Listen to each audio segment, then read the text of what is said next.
Hello guys, स्वागत है आपका आपके अपने यूट्यूब चैनल मैथ्स मेनिया पर। आज हम class 9th maths chapter 1 number system को डिस्कस करने जा रहे हैं। इस सिंगल वीडियो के अंदर हम कंप्लीट चैप्टर को कवर करने की कोशिश करेंगे और जो हमारा तरीका होगा इस चैप्टर को कवर करने का, उसमें हम 2 पॉइंट्स पे फोकस करेंगे। एक तो हो गया basic concepts and the second point is important questions. तो जो पहला पॉइंट है वो है विजुअलाइजेशन ऑफ नंबर सिस्टम। सबसे पहले हम इस चैप्टर को कवर करने की स्टार्टिंग में ही नंबर सिस्टम को विजुअलाइज करेंगे, visualisation of the number system. Then properties of types of numbers, यानी कि जो नंबर सिस्टम में डिफरेंट टाइप्स के नंबर्स होते हैं। नंबर सिस्टम जिसको हम विजुअलाइज कर लेंगे, उसके बाद हमें उसमें टाइप्स ऑफ नंबर देखने को मिलेंगे। नंबर सिस्टम में जो टाइप्स ऑफ नंबर हमें मिलेंगे उनकी प्रॉपर्टीज को हम देखेंगे।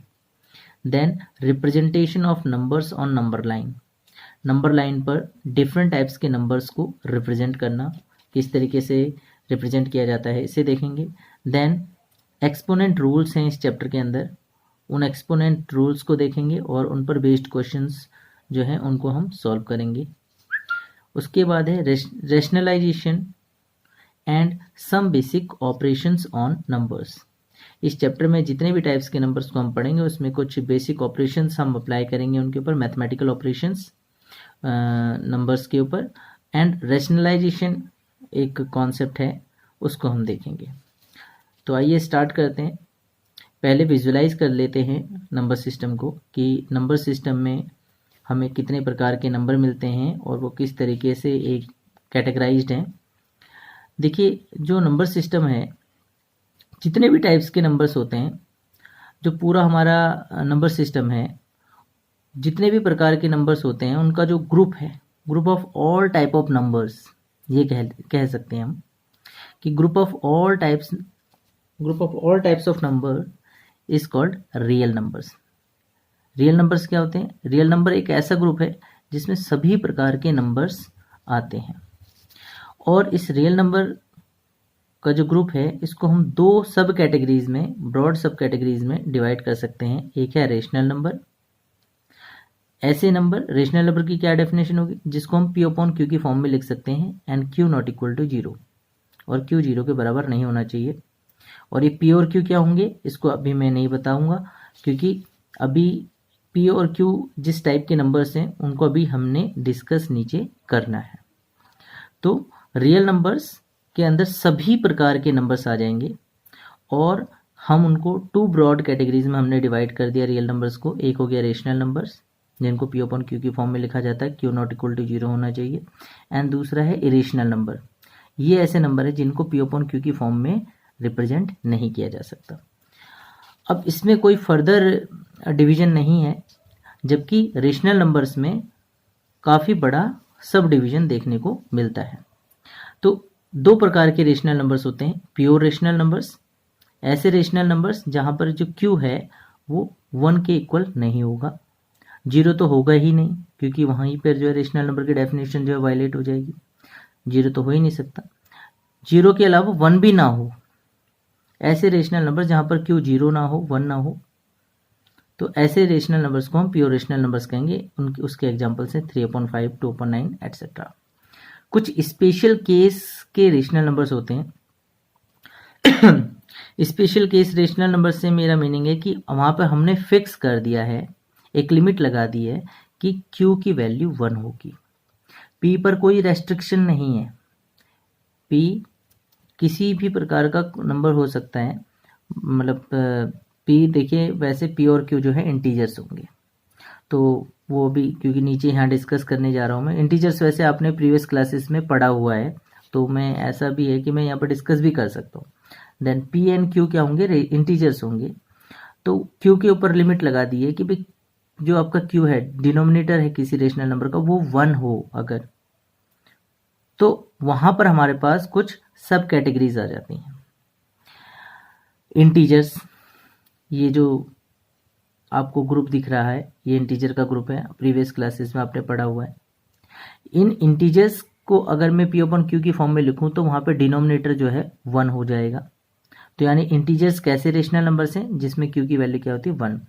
जो नॉन नेगेटिव इंटीजर्स होते हैं जैसे 0 और उसके आगे के जो नंबर्स हैं उनको हम होल नंबर्स कहते हैं। इन होल नंबर्स को भी हम रेशनल नंबर्स बोल सकते हैं। होल नंबर्स भी ऐसे रेशनल नंबर्स होते हैं जिनमें डिनोमिनेटर 1 होता है, इंटीजर्स में भी होता है। और होल नंबर्स अदर देन 0, ऐसे होल नंबर्स जिसमें से 0 हटा दिया गया हो, यानी कि 1 2 3 एंड सो ऑन, इनको हम नेचुरल नंबर्स कहते हैं। तो जो नेचुरल नंबर है वो होल नंबर के ग्रुप में से आया है, क्योंकि होल नंबर के ग्रुप में से जस्ट हमने 0 को अलग किया है। और जो खुद होल नंबर इटसेल्फ जो ग्रुप है नंबर्स का, वो इंटीजर्स के सेट में से आया है, क्योंकि इंटीजर्स का जो सेट है उसमें से हमने नेगेटिव इंटीजर्स को अलग कर दिया। तो जो पॉजिटिव इंटीजर्स और 0 है वो ही तो ग्रुप हमारा होल नंबर्स बना। तो ये हमारे स्पेशल टाइप के रेशनल नंबर्स हैं और ये प्योर रेशनल नंबर है, और एज ए होल ये रेशनल नंबर है। आइए प्रॉपर्टीज देख लेते हैं। सेकंड जो पॉइंट है वो है properties of types of numbers. तो हमने यहाँ पे 2 टाइप के नंबर्स देखे, एक है रेशनल और दूसरा है इरेशनल। तो जो रेशनल नंबर्स होते हैं, decimal expression of rational number is terminating. अगर आप रेशनल नंबर्स को जो पी अपॉन क्यू की फॉर्म के होते हैं, अगर उनको आप डेसिमल फॉर्म में लिखें, उनका डेसिमल एक्सप्रेशन प्राप्त करना चाहें, ऑब्टेन करना चाहें, तो उनका डेसिमल एक्सप्रेशन या तो टर्मिनेटिंग होगा, यानी कि डिवीजन जो आप करेंगे डिनोमिनेटर से न्यूमरेटर की वो कंप्लीट डिवीजन जाएगी, या फिर नॉन टर्मिनेटिंग होगा बट रिपीटिंग होगा। उसके एग्जांपल्स मैंने यहाँ पर ऊपर दोनों टाइप के एग्जांपल्स मैंने यहाँ पर लिखे हुए हैं। 1/2 एक ऐसा रेशनल नंबर है जिसका डेसिमल एक्सप्रेशन जो है टर्मिनेटिंग है, और 1/3 एक ऐसा रेशनल नंबर है जिसका डेसिमल एक्सप्रेशन नॉन टर्मिनेटिंग है बट रिपीटिंग है। यहाँ पर 0.3 बार लगा हुआ है, यानी यहाँ पर 0.3333 इस तरीके से ये इसका डेसिमल एक्सप्रेशन होने वाला है। जो सेकंड टाइप का जो हमने नंबर देखा था वो था irrational number. Decimal expression of irrational number is non terminating and non repeating. Example है 2.090090009 एंड सो ऑन। पाई भी एक जो है इरेशनल नंबर है। 3.14 इसकी अप्रोक्सीमेट वैल्यू होती है, जबकि हम डेसिमल के लैक्स ऑफ पॉइंट्स तक जा सकते हैं। डेसिमल में आगे हम लैक्स ऑफ पॉइंट्स तक जा सकते हैं, हम जो है सुपर कंप्यूटर्स का यूज करके, और हमने उसकी डेसिमल में काफ़ी आगे तक वैल्यू ऑब्टेन की हुई है पाई की। ये एक रेशनल नंबर है। अब यहाँ पर आप देख रहे होंगे, यहाँ पर एक पैटर्न है। इरेशनल नंबर को फॉर्म करना बहुत ही आसान है। इरेशनल नंबर में हमारी रिक्वायरमेंट क्या होती है कि एक तो डेसिमल एक्सप्रेशन टर्मिनेट नहीं करना चाहिए, साथ के साथ रिपीट भी नहीं करना चाहिए। तो अगर हमारे को कोई रिपीटिंग पैटर्न ना मिले, इसलिए हम बार बार पैटर्न को चेंज करेंगे। देखिए 09 009 0009 ऐसे ही चलता जाएगा। तो आप ये नहीं कह सकते कि भाई 09 का रिपीटेशन हुआ है। अगर आप कहेंगे 09 का रिपीटेशन है तो देखिए नेक्स्ट जो सेट है नंबर का वो 009 है, अगला जो सेट है वो 0009 है। इस तरीके से आप, जरूरी नहीं है, ये एक एग्जाम्पल है, ऐसे आप कई एग्जाम्पल्स खुद अपने आप बना सकते हैं। तीसरा है रिप्रेजेंटेशन ऑन नंबर लाइन। जो तीसरा टॉपिक है इस चैप्टर में वो है रिप्रेजेंटेशन ऑन नंबर लाइन। अब नंबर लाइन पर हमने किसको रिप्रेजेंट करना है? रेशनल नंबर्स को भी रिप्रेजेंट करना है और इरेशनल नंबर्स को भी। तो पहले हमारा देखिए जो थर्ड पॉइंट है उसमें मैंने एक सब कैटेगरी बना दी है ए, 3A। तो यहाँ पर हम रेशनल नंबर्स को नंबर लाइन पे रिप्रेजेंट करना सीखेंगे। बहुत ही आसान है, प्रीवियस क्लासेस में आपने इस तरह के क्वेश्चंस करे होंगे। 3/5 और -4/3 ये दो एग्जाम्पल मैंने लिए हुए हैं। देखिए जब आपको कोई पॉजिटिव रेशनल नंबर लाइन पे रिप्रेजेंट करना होता है तो 0 को आप लेफ्ट हैंड साइड में लेते हैं और राइट हैंड साइड में नंबर लाइन को एक्सटेंड करते हैं। और डिनोमिनेटर पर फोकस कीजिए।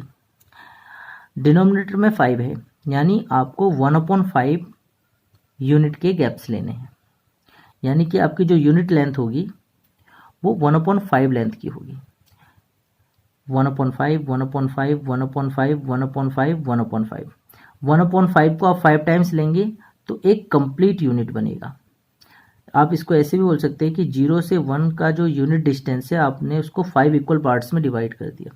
अगर यहाँ पे 6 होता तो 6 इक्वल पार्ट्स में डिवाइड करा होता, 7 होता तो 7 इक्वल पार्ट्स में डिवाइड किया होता। तो इस तरीके से आपने डिवाइड कर लेना। तो 1/5 2/5 3/5 4/5 5/5 5/5 1 हो गया। इसी तरीके से 6/5, 7/5, 8/5, इस तरीके से जब आप 10/5 पे पहुंचेंगे, 10/5 तो वो 2 होगा। देखिए हमें 3/5 बताना है, क्लियर दिख रहा है यहाँ पर। इसी तरीके से -4/3 को हम किस तरीके से रिप्रेजेंट करेंगे? जब नेगेटिव रेशनल नंबर को रिप्रेजेंट करना होता है नंबर लाइन पे, तो हम 0 को राइट हैंड साइड में लेते हैं और नंबर लाइन को लेफ्ट हैंड साइड में एक्सटेंड करते हैं। अब यहाँ पे फिर दोबारा हम जो है डिनोमिनेटर पर फोकस करेंगे, यहाँ पर 3 है, यानी कि 0 और -1 के बीच का जो यूनिट गैप है इसको आप 3 इक्वल पार्ट्स में डिवाइड करेंगे, -1/3, -1/3, -1/3। तो ये वाला जो गैप होगा ये -1/3 है, ये यहाँ से लेकर यहाँ तक की डिस्टेंस जो है -2/3 है। 0 से लेकर यहाँ तक की डिस्टेंस में आपको जो है 1/3 3 टाइम्स मिल गया, यानी कि 3 टाइम्स 1/3, और नेगेटिव आपने लगा ही रखा है। देखिए -3/3 -1 है, आप क्रॉस करेंगे तो -1 आएगा। ऐसे ही -4/3, -5/3, -6/3, -6/3, देखिए -2 हो गया। तो आपको -4/3 दिखाना था। -3/3 जो कि -1 है, उसके जस्ट नेक्स्ट जो नंबर है वो -4/3। अब देख लेते हैं इरेशनल नंबर्स को। इरेशनल नंबर में मैंने 2 एग्जांपल लिए हुए हैं, √5 और √9.3, और इस तरह के और भी नंबर्स हो सकते हैं। तो अगर आपने इनको रिप्रेजेंट करना सीख लिया नंबर लाइन पे, तो आप बाकियों को भी रिप्रेजेंट कर लेंगे। तो पहले देखते हैं √5 को, बहुत ही इजी कंस्ट्रक्शन है। पहले आप एक नंबर लाइन ले लेंगे, उस पर आप 0, 1, 2, 3 इस तरीके से गैप ले लीजिए। फिर आप सोचिए कि √5 आपको रिप्रेजेंट करना है, तो इसकी जो कंस्ट्रक्शन है उसमें पाइथागोरस थ्योरम का यूज होता है। तो आप अभी आपको पहले मैं कंस्ट्रक्शन समझा देता हूँ, फिर आपको समझ में आएगा कि ये सब मैंने क्यों करा। आप क्या करेंगे, 0 से 2 यूनिट गैप्स पर आप जो है एक पॉइंट लेंगे और यहाँ पर आप एक परपेंडिकुलर ड्रॉ करेंगे। जैसे प्रीवियस क्लासेस में हमने परपेंडिकुलर ड्रॉ करना सीखा होगा, ज्योमेट्री में परपेंडिकुलर ड्रॉ करा। अभी जो परपेंडिकुलर लाइन है इस पर आप यूनिट डिस्टेंस का एक लाइन सेगमेंट ले लेंगे, ए बी आपने यूनिट डिस्टेंस ले ली, और ये जो ए पॉइंट आपको मिला है इंटरसेक्शन वाला, इस ए पॉइंट को आप ओ से मिला देंगे। आप देख सकते हैं कि ए ओ बी एक राइट एंगल ट्रायंगल बन गया है।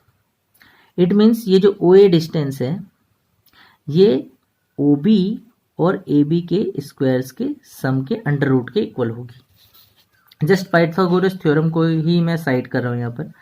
तो देख लीजिए, ओ ए जो होगा under root O B square plus A B square होगा। इसको अगर आप सॉल्व करेंगे, सिंपल सा पाइथागोरस थ्योरम यहाँ पे यूज हो रहा है, √5 आपको वैल्यू मिलने वाली, यानी कि जो लाइन सेगमेंट है ओ ए, इसकी डिस्टेंस कितनी आ गई, √5। लेकिन आपको ये √5 यहाँ थोड़ी दिखाना है, आपको नंबर लाइन पर दिखाना है। तो आपको ओ, देखिए मैंने लिखा हुआ है, आपको ओ को सेंटर यहाँ पे एज्यूम करना है और ओ ए डिस्टेंस के इक्वल आपको एक आर्क लेंथ लेना है, अपने प्रोटेक्टर से प्रकार से ले लेना है इस तरीके से। और taking O as centre and O A as arc length, cut the number line को आपने कट करना है, सेंटर आपने ओ को लिया हुआ है। Cut the number line on right hand side of 0 के राइट हैंड साइड में आप कट कीजिए। देखिए मैंने इस तरीके से, ये मान लीजिए इस तरीके से लिया और ये कट कर दिया। तो नंबर लाइन पर मान लेते हैं हमको एक पॉइंट सी मिला। ये जो ओ सी डिस्टेंस है और ये जो ओ ए डिस्टेंस, ये दोनों इक्वल ही है, यानी कि नंबर लाइन पर आपकी जो √5 की जो डिस्टेंस है 0 से वो इतनी दूर है, यानी ये जो सी पॉइंट है ये √5 को रिप्रेजेंट कर रहा है, और जो ओ सी लाइन सेगमेंट है वो √5 लेंथ का है। आइए अब हम जो है √9.3 को नंबर लाइन पे रिप्रेजेंट करते हैं। इसकी कंस्ट्रक्शन थोड़ी सी अलग है बट इजी है। सबसे पहले आप क्या करेंगे, मान लेते हैं ये सब मैंने ड्रॉ नहीं किया हुआ है, मान लेते हैं ये सब ड्रॉ नहीं है और एक नंबर लाइन जस्ट यहाँ पे ड्रॉ है 0 से लेकर और आगे की ओर। तो आपने क्या करना है, ये अंडर रूट के अंदर जो 9.3 है इतना डिस्टेंस आप 0 से ले लीजिए राइट हैंड साइड में। मान लेते हैं ये जो ओ बी डिस्टेंस है, ओ बी लाइन सेगमेंट है, ये 9.3 डिस्टेंस का है, या फिर ये जो बी पॉइंट है 9.3 को रिप्रेजेंट कर रहा है, ओ बी। अब आपने क्या करना है कि 0 से लेफ्ट हैंड साइड में आप यूनिट डिस्टेंस चले जाएंगे। यानी -1 पॉइंट तक आपने जाना है। तो मान लेते हैं आपको -1 पर एक पॉइंट है ए। अब ये जो ए बी डिस्टेंस है ये कितनी है? देखिए मैं डिस्टेंस बोल रहा हूँ, डिस्टेंस कभी भी नेगेटिव नहीं होती। बेशक ये -1 पॉइंट है बट ए बी डिस्टेंस कितनी है? ये ओ 0 से लेकर बी तक यानी ओ से लेकर बी तक ये डिस्टेंस तो 9.3 लिया हुआ है और प्लस में ये 1 यानी कि डिस्टेंस कितनी हो जाएगी 10.3। ए बी लाइन सेगमेंट हो जाएगा 10.3। आपने इस ए बी लाइन सेगमेंट का परपेंडिकुलर बाइसेक्टर ड्रॉ करना है और ये आपने प्रीवियस क्लास में, फिर मैं बोलूँगा प्रीवियस क्लासेस में सीखा हुआ है कि आधे से ज़्यादा प्रकार लेके ऊपर नीचे कट करना और फिर इस तरीके से परपेंडिकुलर बाइसेक्टर ड्रॉ करना। ये जो एम पॉइंट है ये ए बी का मिड पॉइंट होगा। अब एम को सेंटर लेते हुए और ओ ए और एम ए और एम बी रेडियस कंसिडर करते हुए आप एक सेमी सर्कल बनाइए। सेमी सर्कल बना दिया। अब ये जो 0 पॉइंट है या ओ पॉइंट है आपका और जो ओरिजिन है, यहाँ पर आप एक परपेंडिकुलर ड्रॉ कीजिए। ये परपेंडिकुलर जो लाइन है ये आपका जो सेमी सर्कुलर आर्क है इसको डी पॉइंट पर कट करता है। मान लीजिए ये ओ डी डिस्टेंस ही आपकी √9.3 को रिप्रेजेंट करेगी, यानी √9.3 का जो डिस्टेंस है वो ओ डी के इक्वल है। अब ये तो कंस्ट्रक्शन हो गई, लेकिन इस कंस्ट्रक्शन को हम जस्टिफाई कैसे करेंगे, एक्सप्लेन कैसे करेंगे?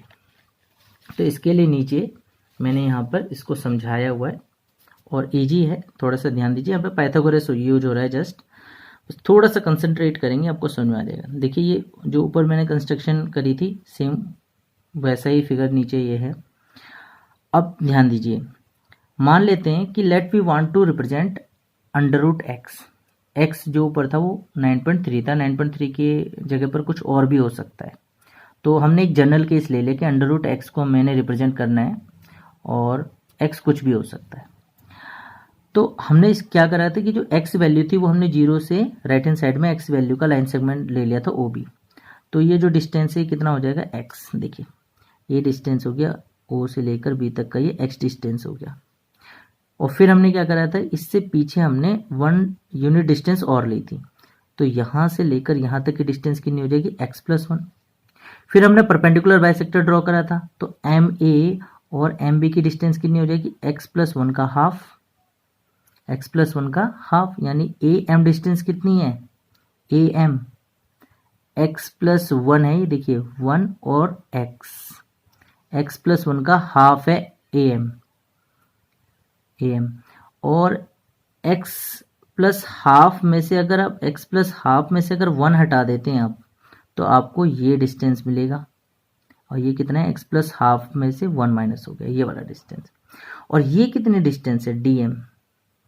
देखिए M तो सेंटर था ना, तो और ये सेमी सर्कल है तो ये भी तो वही है, जितना MA है जितना MB है उतना ही MD भी है, ये रेडियस है। तो ये कितना था, ये तो x+1 का हाफ था। ये x+1 का हाफ है, ये x+1 के हाफ में से 1 माइनस है, OM की बात कर रहा हूँ। तो आप ये राइट एंगल ट्रायंगल ही तो है, यानी यहाँ पर जो OD है ये परपेंडिकुलर है और पाइथागोरस से इसको आसानी से निकाला जा सकता है। OD कितना होगा DM का स्क्वायर माइनस OM का स्क्वायर। DM की वैल्यू ये रही। OM ये है जिसको मैंने थोड़ा सा यहाँ पे सॉल्व करा हुआ है। थोड़ा सा वीडियो को पॉज करके थोड़ा सा देखेंगे तो आपको पता चलेगा कि भाई इसको सॉल्व करने पर यही आंसर आ रहा है, x-1 डिवाइडेड बाय 2। देखो ना यहाँ पे ये मल्टीप्लाई हो जाएगा, x+1 -2 x-1 डिवाइडेड बाय 2। तो ये OM है। पाइथागोरस लगी है, जस्ट 1-2 स्टेप्स लगे हैं सॉल्व करने में। आपको OD का वैल्यू अपने आप √x आएगा। आपको पता चलेगा कि x चाहे कोई भी वैल्यू हो, इस तरह की कंस्ट्रक्शन करने पर आपको ये जो OD लाइन सेगमेंट मिलेगा इसका लेंथ √x के इक्वल होगा। तो यहाँ पर ये हमारी कंस्ट्रक्शन √9.3 को नंबर लाइन पर रिप्रेजेंट करने की जो कंस्ट्रक्शन है ये जस्टिफाई हो जाती है। आइए अब एक्सपोनेंट्स रूल्स देख लेते हैं। ये काफ़ी इजी होते हैं तो इसको थोड़ा सा तेज़ी से कवर करेंगे, तेज़ी से कंप्लीट करेंगे। तो ये रूल्स हैं और ये मैंने एक एग्जांपल लिया हुआ है, एक ही एग्जांपल मैंने लिया हुआ है। बाकी आप जो है बुक्स में लास्ट एक्सरसाइज है आई थिंक ये, तो उसको सॉल्व करेंगे आसानी से। अगर आपको ये रूल्स आते हैं तो आसानी से आप उन क्वेश्चंस को भी सॉल्व कर लेंगे। अगर टू एक्सप्रेशंस मल्टीप्लाई हो रहे हैं, एक्सपोनेंशियल एक्सपोनेंट वाले एक्सप्रेशंस हैं और वो मल्टीप्लाई हो रहे हैं और उनका बेस सेम है, पावर अलग है। तो बेस सेम होने पर और पावर अलग होने पर और मल्टीप्लिकेशन का अगर मैथमेटिकल ऑपरेशन लग रहा है तो बेस को एक बार लिखा जाता है, पावर को ऐड किया जाता है। अगर सेम कंडीशन है बट डिवीजन हो रहा है तो पावर्स माइनस होती है। अगर a to the power m है और उसकी पावर n है तो बेस को एक बार लिख के और ये पावर्स आपस में मल्टीप्लाई हो जाती है। फोर्थ रूल है कि अब यहाँ बेस सेम नहीं है, यहाँ पे बेस a है, यहाँ पर b है, बट पावर सेम है, तो बेस आपस में मल्टीप्लाई हो जाएंगे और पावर को एक बार लगा दिया जाएगा। एग्जाम्पल देखते हैं। 32 की पावर जो है 2/5 है, 32 टू द पावर 2/5। तो हम 2/5 जो पावर है उसको 2 पार्ट्स में डिवाइड कर देंगे, 2 इंटू 1/5। तो 1/5 पहले पावर लगा दी और उसके ऊपर स्क्वायर कर दिया। देख लीजिए अगर 1/5 और 2 को मल्टीप्लाई करेंगे तो 2/5 ही मिलेगा। इससे फ़ायदा क्या होगा कि अब देखिए ये 32 है, इसके अगर मैं प्राइम फैक्टर्स करूँ तो 2 की पावर मेरे को 5 टाइम्स मिलती है, यानी कि 32 के प्राइम फैक्टराइजेशन में मेरे को 2 जो है 5 टाइम्स मिलते हैं। तो मैं 32 को 2 टू द पावर 5 लिख सकता हूँ और ये 32 की पावर फिर 1/5 है और फिर उसकी पावर जो है 2 है। इससे क्या होगा कि ये 5 से 5 कट जाएगा और 2 की पावर मेरे को 1 मिल जाएगी। ये ब्रैकेट के अंदर सॉल्व होकर मेरे को 2 की पावर 1 मिल जाएगी, 5 से 5 कैंसिल आउट हो जाएगा और इसके ऊपर पावर है 2। अब आपस में मल्टीप्लाई हो जाएंगे जैसे कि ये जो रूल है इसके अकॉर्डिंग, तो ये हो जाएगा 2 टू द पावर 2 और 2 टू द पावर 2 होता है 4। तो ऐसे कई एग्जांपल्स जो एक्सरसाइज में भी दिए हुए हैं, आप उन्हें ट्राई कर सकते हैं। अगला जो टॉपिक है वो है रेशनलाइजेशन ऑफ डिनोमिनेटर। आपके पास कोई रेशनल नंबर है या फिर कोई रेशनल एक्सप्रेशन है और उसके डिनोमिनेटर में जो है इरेशनल क्वांटिटी है। अब आप चाहते हैं कि डिनोमिनेटर इरेशनल ना रहे, डिनोमिनेटर आपका रेशनल नंबर के फॉर्म में रहे, तो इसके लिए हम जो है रेशनलाइजेशन प्रोसेस को फॉलो करते हैं। इसमें क्या करना है कि आप पहले नंबर को लिख लीजिए 3 प्लस √2 डिवाइडेड बाई 4 प्लस √5। जो डिनोमिनेटर में वैल्यू है उसका आपने कंजुगेट लेना है, यानी कि कंजुगेट क्या होता है कि यहाँ पर प्लस है तो यहाँ पर माइनस होगा। जस्ट ये 4 प्लस √5 है, 4 माइनस √5 अपॉन 4 माइनस √5। एक्चुअली हमने 1 से ही मल्टीप्लाई किया हुआ, ये नंबर था हमारे पास। आप देखिए इसको ऊपर नीचे क्रॉस करेंगे तो ये 1 है, क्योंकि सेम न्यूमरेटर है सेम डिनोमिनेटर है, आप क्रॉस करेंगे तो 1 है। तो अगर देखा जाए तो आपने इस क्वांटिटी को 1 से मल्टीप्लाई किया हुआ है, बट ऐसा करने से हमारा फॉर्म चेंज हो जाता है, नंबर का फॉर्म चेंज हो जाता है। आप क्या करेंगे कि 3 से इस होल ब्रैकेट को मल्टीप्लाई करेंगे, फिर ये प्लस √2 से इस होल ब्रैकेट को दोबारा आप मल्टीप्लाई करेंगे, इससे इस पूरी ब्रैकेट को मल्टीप्लाई करेंगे, इससे इसको पूरी ब्रैकेट को मल्टीप्लाई करेंगे, फिर होल आप अपॉन लेंगे और नीचे देखिए 4 प्लस √5 4 माइनस √5 आपको दिख रहा होगा यहाँ पे a प्लस बी a-b का फॉर्मूला बन रहा है, तो a² माइनस b²। देखिए ये वो नंबर था जिसका हमको रेशनलाइजेशन करना था। तो आप इस नंबर को लिखेंगे, इसके डिनोमिनेटर के कंजुगेट से इसको ऊपर नीचे मल्टीप्लाई करेंगे, फिर ऊपर की ऊपर मल्टीप्लाई करेंगे, जिसको किस तरीके से परफॉर्म करते हैं कि भाई आपने 3 लिया और इस ब्रैकेट कंप्लीट ब्रैकेट के साथ मल्टीप्लाई करा, फिर √2 लिया, फिर कंप्लीट ब्रैकेट के साथ मल्टीप्लाई करा और नीचे आपको मिल ही रहा है कि a प्लस बी a-b, तो a² माइनस b² का फॉर्मूला लगाया। इसको फर्दर सॉल्व करने पर देखिए ये 12 हो जाएगा, ये 3 माइनस 3 √5 4 √2 प्लस में और प्लस √2 और माइनस √5 को मल्टीप्लाई करेंगे तो माइनस √10 मिलेगा। इसकी इसके साथ देखिए, इसकी इसके साथ मल्टीप्लाई, इसकी इसके साथ मल्टीप्लाई, इसकी इसके साथ और इसकी इसके साथ मल्टीप्लाई, तो आपको 4 टर्म्स मिलेंगे। देखिए मिल गए आपको 4 टर्म्स और नीचे ये 16 और √5 का स्क्वायर 5, तो इसको माइनस करेंगे 11 और यहाँ पर देखिए प्लस माइनस लाइक टर्म्स होते हैं। यहाँ 3 √5 है, यहाँ 4 √2 है। अंडर रूट के अंदर क्वांटिटीज अलग अलग हैं तो लाइक टर्म्स नहीं है, इनमें प्लस माइनस नहीं हो सकता। ये आपका रेशनल नंबर है, ये रेशनल नंबर है, इसमें भी प्लस माइनस नहीं हो सकता, इसलिए ये अनलाइक टर्म्स हैं चारों की चारों, इसलिए आपस में प्लस माइनस नहीं हो सकती, इनको एज इट इज लिखना पड़ेगा। और नीचे थोड़ा सॉल्व हो सकता है, 16 माइनस 5 तो वो 11 हो गया। अब आप देख सकते हैं इसी नंबर का ये एक चेंज्ड फॉर्म है, ये नंबर और ये नंबर सेम है, बस इनका फॉर्म चेंज है। यहाँ पर डिनोमिनेटर इरेशनल है, यहाँ पर डिनोमिनेटर रेशनल है। अगला टॉपिक जो इस चैप्टर में है वो है changing decimal expression of a rational number in its fractional P upon Q form. आपके पास एक रेशनल नंबर है, रेशनल नंबर का आपके पास डेसिमल एक्सप्रेशन है, उस डेसिमल एक्सप्रेशन को आपने फ्रैक्शनल फॉर्म यानी पी अपॉन क्यू के फॉर्म में चेंज करना है। Rational number P upon Q के भी फॉर्म में होते हैं, अपनी डेसिमल फॉर्म में भी होते हैं। आपके पास एक रेशनल नंबर डेसिमल फॉर्म में है, आपने उसको पी अपॉन क्यू के फॉर्म में चेंज करना है। तो आपके पास ऐसे टू टाइप्स के डेसिमल एक्सप्रेशंस होते हैं। एक ऐसे डेसिमल एक्सप्रेशंस होते हैं जिनमें पॉइंट के जस्ट राइट हैंड साइड में आपके पास बार वाला नंबर आएगा। कुछ ऐसे डेसिमल एक्सप्रेशंस भी होते हैं रेशनल नंबर्स के, जहां पर पॉइंट के बाद आपके पास एक नंबर होगा विदाउट बार, एक या उससे ज़्यादा डिजिट्स भी हो सकती हैं। पॉइंट के बाद कुछ नंबर ऑफ डिजिट्स होंगी आपके पास जो विदाउट बार होंगे, और उसके बाद एक बार वाला सेट होगा आपके पास। 2 डिजिट्स के ऊपर भी बार हो सकता है, 3 डिजिट्स के ऊपर भी बार हो सकता है, बट पॉइंट और उस बार वाले सेट के बीच में भी कुछ डिजिट्स हो सकती हैं, 1 2 3 4 कितनी भी डिजिट्स हो सकती है। तो एक इस तरह का डेसिमल एक्सप्रेशन होता है जिसे हमें पी अपॉन क्यू के फॉर्म में चेंज करना है, और एक इस तरह का।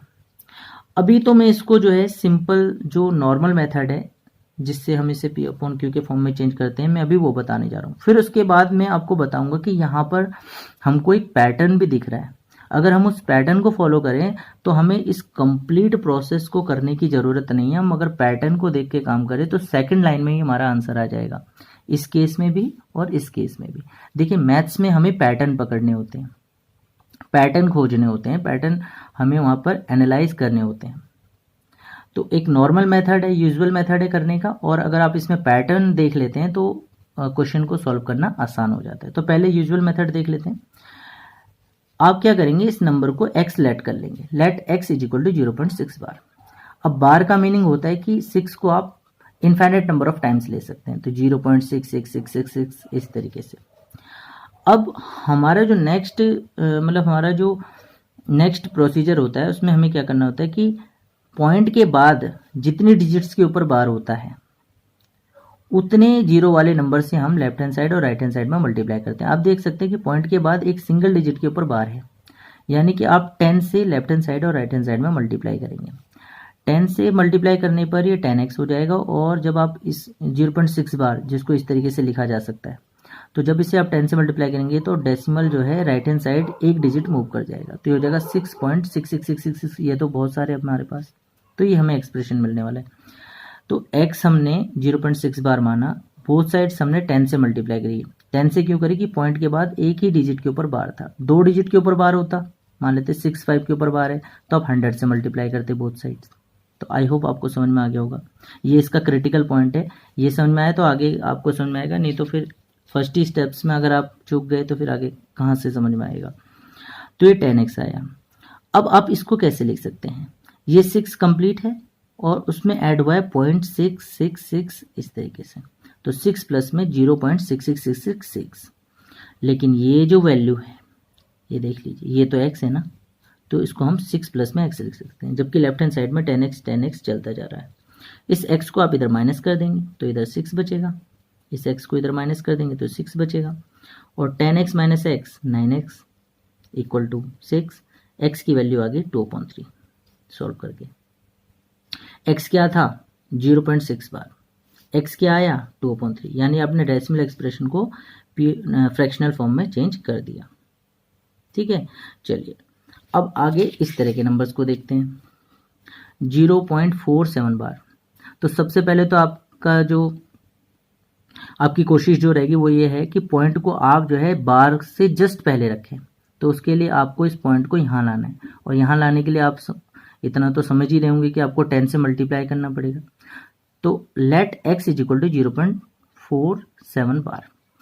अब आप इसकी बोथ साइड्स को 10 से मल्टीप्लाई करेंगे। 10 से क्यों कर रहे हैं मल्टीप्लाई, क्योंकि आपको डेसिमल पॉइंट को एक ही digit right hand side move करना है, क्योंकि आपको डेसिमल को जस्ट बार से पहले पहुंचाना है, बार वाले सेगमेंट से जस्ट पहले पहुंचाना है। तो आपके बीच में एक ही डिजिट आ रही है 4, तो आप इसको यहाँ लाना चाहते हैं तो आपको 10 से मल्टीप्लाई करना पड़ेगा। तो 10 से इधर मल्टीप्लाई करा तो 10x हो गया। इधर मल्टीप्लाई करें तो ये 4.7 बार हो गया। 4.7 बार को आप कैसे लिख सकते हैं, 4 प्लस में 0.7 बार। और जैसे कि आप यहाँ पैटर्न देखिए 0.6 बार था तो वैल्यू क्या आई थी 6/9। 0.6 बार था तो 6/9 आया। तो इसी तरीके से यहाँ पर 0.7 बार है तो इसकी वैल्यू कितनी आएगी 7/9। मैंने कहा था ना पैटर्न को देखना पड़ता है। तो 10x हमारा इसके इक्वल था तो 10x किसके इक्वल हो गया 4 प्लस में 7/9। अब इसको अगर आप सॉल्व करेंगे तो ये 43/9 हो जाएगा। इसको सॉल्व करेंगे 43/9 हो जाएगा, जबकि 10x चल रहा है लेफ्ट हैंड साइड में। x को ही रहने दीजिए, 10 को नीचे ले जाइए, आंसर आएगा 43/90। तो अभी क्वेश्चन तो हो गया, बट अब यहाँ पैटर्न देखिए। पहले पैटर्न तो देखिए मैंने यहाँ पे यूज भी कर लिया कि भाई अगर 0.6 बार है तो ये 0.7 बार था तो 7/9 हो गया, 0.6 बार था तो 6/9 हो गया। अगर मान लेते हैं यहाँ पर 5 होता, मान लेते हैं ये होता 0.65 बार, तो इसका आप डायरेक्ट आंसर कैसे लिख सकते हैं। देखिए क्या हो रहा है, जो बार वाली क्वांटिटी इसे ऊपर लिखिए और जितने भी पॉइंट के बाद जितने डिजिट्स के बाद बार है उस नंबर को तो आपने लिख लिया, और पॉइंट के बाद जितने डिजिट्स के ऊपर बार है उतने 9 आप लीजिए, लगा लीजिए। अगर आप इसको इस नॉर्मल मेथड से सॉल्व करें तो भी आपको आंसर यही मिलेगा। देखिए एक ही लाइन आप में, एक ही स्टेप में आपका आंसर आ गया। पॉइंट के बाद जितने डिजिट्स के ऊपर बार है उसको लिख लीजिए और पॉइंट के बाद जितने डिजिट्स थी उतने 9 नीचे लगा लीजिए, आंसर आ जाएगा। अब यहाँ क्या करना है, देखो ये आपको है 0.47 बार, ठीक है। ये पॉइंट के बाद जो भी कुछ है उस क्वांटिटी को आप लिख लीजिए, कितना है 47 है। और बार और पॉइंट के बीच में जो भी कुछ है, ये बार वाला जो नंबर है और इस पॉइंट के बीच में जो भी कुछ है उसको इस कंप्लीट में से माइनस कर लीजिए, यानी कि 47 में से 4 को माइनस कर दो, कितना बचेगा 43। और पॉइंट के बाद और बार के बीच में जितने भी डिजिट्स हैं 9 के साथ उतनी 0 लगा दो। देखिए पॉइंट और इस बार वाले नंबर के बीच में एक ही डिजिट है, यानी 9 के साथ एक 0। अगर इसके बीच में 2 डिजिट हो तो 9 के साथ 2 0। और ऊपर क्या नंबर आएगा कि 47 ये कंप्लीट है, इसमें से आपने इस 4 को माइनस करना है। आइए मैं एक एग्जांपल और लेता हूँ। मान लेते हैं कि 0.459 बार अगर होता तो क्या करते। तो आपने क्या करना था, न्यूमरेटर में आपकी वैल्यू आ जाएगी 459 में से माइनस करना है आपने 45 को। इस कंप्लीट में से आपने बार से ठीक पहले जो भी कुछ है उसको माइनस करना है, ये आपका न्यूमरेटर वैल्यू होगा। और पॉइंट और बार के बीच में 2 डिजिट हैं तो 9 के साथ आपने 9 के साथ 2 0 लगानी है। तो आई थिंक ये 412 के आसपास का नंबर आ जाएगा। 400 देख लीजिएगा जो भी वैल्यू आता है, ठीक है, 12 जो भी वैल्यू आएगा और 900 अपॉन में माइनस कीजिएगा इसको। आई थिंक ये नहीं आएगा, कुछ और वैल्यू आएगा, देख लेना कौन सा वैल्यू आएगा। तो ये इस तरीके से भी आप इसे पैटर्न से कर सकते हैं।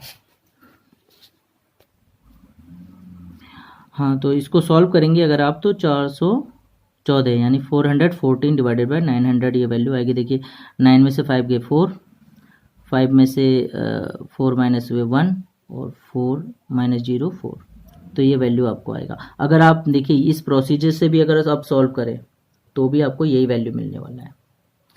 आइए जो लास्ट टॉपिक है इस चैप्टर में वो है representation of 6.25 etcetera on number line, यानी कि इस तरह के नंबर्स का नंबर लाइन पे किस तरीके से रिप्रेजेंटेशन किया जा सकता है उसको सीखते हैं। बहुत ही ईजी है। आप देखिए जो नंबर है ये 6.25 है। अगर आप इसको इंटीजर में देखिए तो ये 6 से बड़ा है और 7 से छोटा है। तो आप नंबर लाइन लीजिए, 10 तक के नंबर्स ले लीजिए और 6 से बड़ा है 7 से छोटा है, यानी जो नंबर है 6 से बड़ा है 7 से छोटा है, इस रेंज में आएगा। आप इस रेंज को 10 इक्वल पार्ट्स में डिवाइड कर लीजिए। ये 6 इधर लिया है, ये 7 इधर, और आप इसको 10 इक्वल पार्ट्स में डिवाइड करेंगे तो आपके पास 6.1, 6.2, 6.3 इस तरीके से 10 सेगमेंट्स मिलेंगे। अब आप देख सकते हैं 6.2 से बड़ा है और 6.3 कंप्लीट नहीं है, यानी 6.2 और 6.3 के बीच का नंबर है। यानी कि आप अब इस गैप को ले लीजिए और इसको 10 इक्वल पार्ट्स में डिवाइड कर लीजिए इस गैप को, तो आपके पास आएगा 6.2 तो पहले से ही है तो 6.21, 6.22, 2, 3 इस तरीके से नंबर्स मिलेंगे और आगे जाएंगे तो 6.25 भी आपको मिल जाएगा। अगर डेसिमल के पास 3 डिजिट तक होता तो फिर आप इसको फर्दर इसी में से कोई गैप लेके उसको फर्दर 10 इक्वल पार्ट्स में डिवाइड करते तो आपको वो वैल्यू मिल जाती। As simple as it is. बस ये 3 स्टेप्स जिस तरीके से हुए, जितनी सिंपल तरीके से आपने ये करा, इसी तरीके से आप अदर नंबर्स को भी नंबर लाइन पे रिप्रेजेंट कर सकते हैं। तो आई होप आपको सभी टॉपिक्स समझ में आए होंगे। मैंने इस सिंगल वीडियो के अंदर कंप्लीट चैप्टर 1 को कवर करने की कोशिश की। जितने भी टाइप के questions class 9th maths chapter 1 में बनते हैं वो मैंने यहाँ पे कवर करे। तो आई होप आपको समझ में आया होगा। अगर कहीं पर भी आपको लगे कि कोई टॉपिक काफ़ी स्पीड से कराया गया इस वीडियो के अंदर, तो आप वहाँ पर पॉज कर सकते हैं, वीडियो को दोबारा देख सकते हैं। मुझे उम्मीद है कि अगर आप एक बार और देखेंगे उसको रिपीट करके वीडियो को, तो आपको वो टॉपिक समझ में आ जाएगा।